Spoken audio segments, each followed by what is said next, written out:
सो 10 जुलाई को हमें एक कॉल मिलती है दोपहर में 4 बजे के करीब कि गन पॉइंट पे एक थार गाड़ी आई और आगे वो लगाया, उसको ओवरटेक किया एक गाड़ी को और उसमें लूट कर ली उन्होंने। आगे भी गन लगाई, साइड में गन लगाई, लूट लिया उसको और बहुत ही सेंसेशनल सा हो गया क्योंकि 3 लुटेरे आए और दिन दहाड़े गन पॉइंट पे रॉबरी हो गई। तो ये बहुत बड़ा सेंसिटिव केस था। उस पे जैसे ही कॉल आई तो हम लोगों ने एक्शन लेना शुरू किया। मैं स्वयं मौके पे पहुंचा। मेरे साथ में एसीपी और एसएचओ और उससे पहले टीम और हमारे जो एटीओ हैं आनंद, वो भी पहुंच चुके थे और इनिशियल जो तफ्तीश शुरू कर चुके थे। तो आधे घंटे में जब हमने उससे पूछताछ करी तो शुरू में उसने बोला कि वो बियर्डेड लोग थे। उसके 10 मिनट बाद जब मैंने खुद ही पूछा उससे कि कौन थे, तो उसने बोला कि मफल्ड फेस में थे जी, चेहरा ढका हुआ था। मैंने कहा कहाँ हुआ जी? यहीं पे हुआ था। तो उसके बाद जब उसने बोला कि जी पीछे से गाड़ी आई थार, तो हमने जो है टेक्निकल सर्विलेंस भी शुरू करी। हमने जो है फुटेजेस भी चेक करी। जब फुटेज चेक करी तो पीछे से तो कोई गाड़ी आ नहीं रही थी। तो हमें थोड़ा-सा शक हुआ कि कुछ तो इसमें है, लेकिन फिर भी ये हो सकता है पहले से ही आके कोई बैठ गया हो, तो हमने उस समय उस एंगल को भी नकारा नहीं। तो हम बहुत उससे पूछताछ भी करते रहे, जितना हम उससे कर सकते थे। तो he was not relenting, he was still persisting कि मेरे साथ ये लूट की घटना हुई है और कोई स्पेयर पार्ट्स की जो शॉप है, जो उसके ओनर की शॉप है, वहाँ पे उसको पैसे देने थे। स्पेयर पार्ट्स का काम वाम करते हैं ये लोग। तो हम लोगों ने जहाँ से चला था वहाँ की भी फुटेज चेक कराई और वहाँ पे देखा और आगे भी देखा, तो हमें कोई क्लू नहीं मिला। उसके बाद भी हम लोग कोशिश करते रहे। हम लोग दोनों एंगल्स पे काम कर रहे थे कि या तो ये झूठ बोल रहा है, नंबर एक। नंबर दो, ये भी हो सकता है कि एक्चुअल में घटना हुई हो, तो उसके लिए जो हमें कार्रवाई करनी होती है, हमने स्टाफ भी लगाया। हमारा स्टाफ सारी more than 60 CCTV cameras we have checked.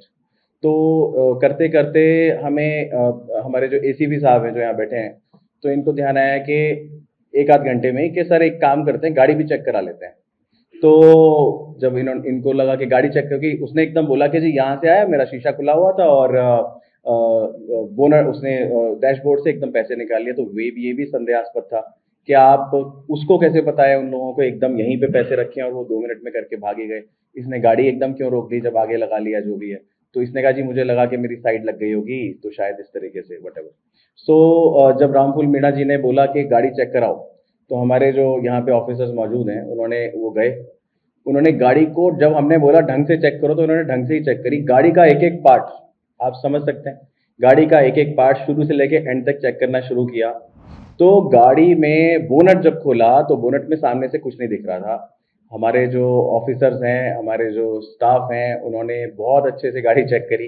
तो पता चला कि बैटरी जहाँ होती है उसके नीचे एक बिल्कुल कैमोफ्लेज करके एक कपड़ा छुपाया हुआ था, जिसमें जो कपड़े में से कुछ सामान हमें दिखाई दिया कि यहाँ पे ऐसा क्यों है। फिर उसको हमने निकाला। तो मैंने वीडियो जो है मीडिया ग्रुप पे शेयर कर दिया है, जो एग्जैक्ट मूवमेंट का वीडियो है कि किस तरीके से हमने रिकवरी करी। तो निकाला तो उसके अंदर से हमें 5 लाख रुपए जो इन्होंने जो चोरी कर ली या फिर रॉबरी की जो थी वो रिकवर हुए। जब हमने कन्फ्रंट किया तो उसने एक्सेप्ट किया कि ये मैंने ही स्टेज मैनेज्ड रॉबरी करी है। सोचा कि मैं 10-15 साल से मालिक के यहाँ काम करता हूँ, तो वो लोग सोचेंगे कि चल तू तो बच गया और वो फिर रिपोर्ट नहीं करेंगे। और इनको ये लगा कि पुलिस बेवकूफ़ है और ये कुछ मतलब वारदात को जो है इन्वेस्टिगेट नहीं कर पाएगी।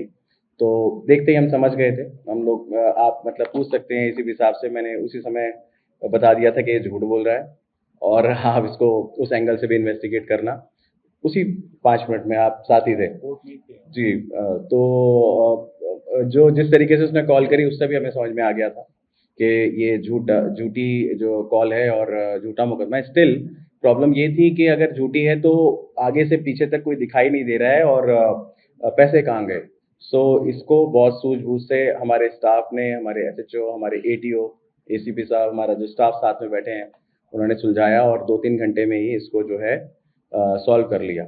अगर वो 2-3 घंटे हम, आप सोचिए कि ठीक है सॉल्व हो गया तो बहुत लगता है कि, लेकिन अगर 2-3 घंटे में हम सॉल्व नहीं करते तो हम इसी इंप्रेशन में रहते कि कोई आए थे थार गाड़ी से या किसी गाड़ी से 3 बंदूकधारी लोग और जिन्होंने ये रॉबरी की घटना को अंजाम दिया।